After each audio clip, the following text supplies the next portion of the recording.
Imagine being locked inside a metal bull while a fire slowly heats the metal beneath you, or being tied between two boats covered in honey while insects slowly eat you alive, or nailed to a wooden cross and left to suffocate for days while crowds watch.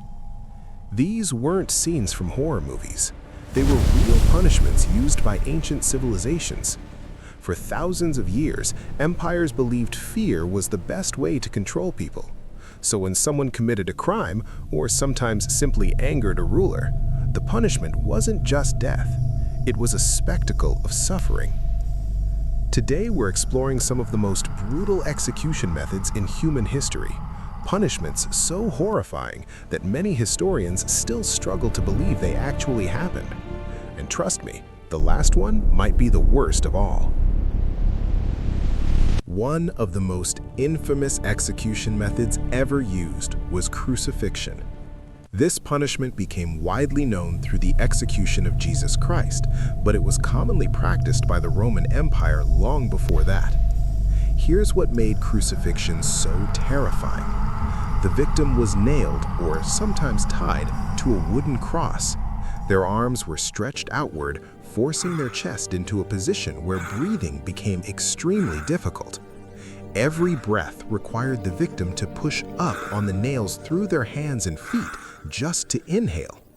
Eventually, exhaustion would set in.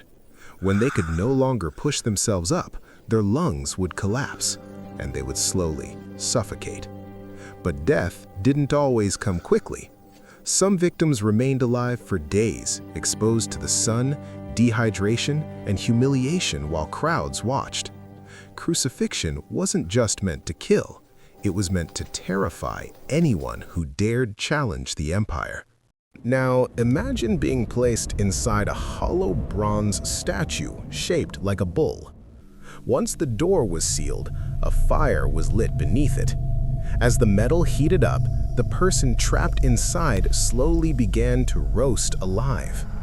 This horrifying device was known as the Brazen Bull, and it is often linked to the ancient ruler Phalaris of Agrigentum in ancient Greece.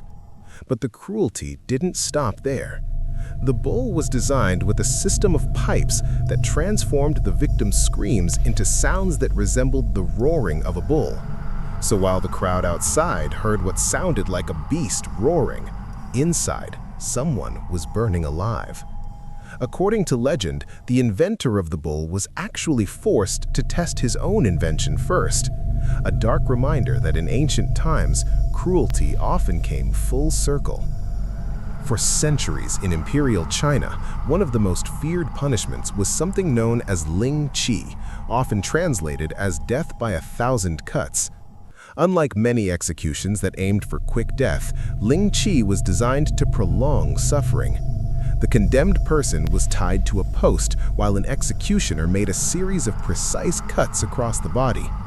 These cuts were performed slowly and methodically. Sometimes, pieces of flesh were removed over time. The goal was not just to execute the person, but to destroy the body piece by piece. In traditional Chinese culture, maintaining an intact body after death was considered important for the afterlife. Lingchi therefore carried an additional layer of punishment. It symbolically erased the person's existence. The practice continued for centuries before finally being banned in 1905. Some execution methods were designed not just to punish, but to send a message. One of the most feared examples was impalement. In this method, a large, sharpened stake was forced through the victim's body and then planted upright in the ground. If done in a certain way, the stake could avoid vital organs, allowing the victim to remain alive for hours or even days. Few historical figures are more closely associated with this method than Vlad the Impaler, the ruler of Wallachia in the 15th century. Vlad reportedly used impalement to punish criminals and enemies, and sometimes displayed entire forests of impaled bodies to frighten invading armies. According to some accounts, soldiers approaching his territory would see thousands of corpses lining the roads. The message was clear: enter at your own risk. If impalement was terrifying, this next method might be even worse. It's known as Scaphism, and it was reportedly used in the Achaemenid Persian Empire. The victim was placed between two hollow boats or logs that fit together like a shell.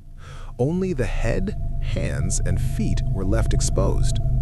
Then the victim was force-fed milk and honey, while more honey was spread across their body. This attracted insects, lots of them. Flies, beetles, and other creatures would swarm the body.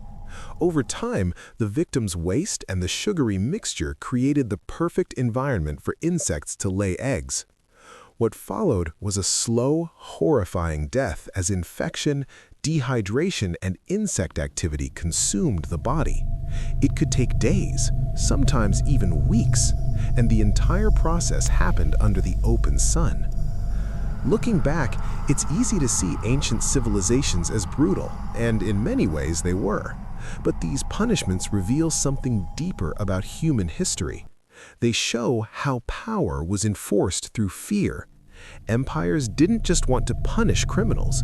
They wanted to make sure everyone else watching never dared to break the rules.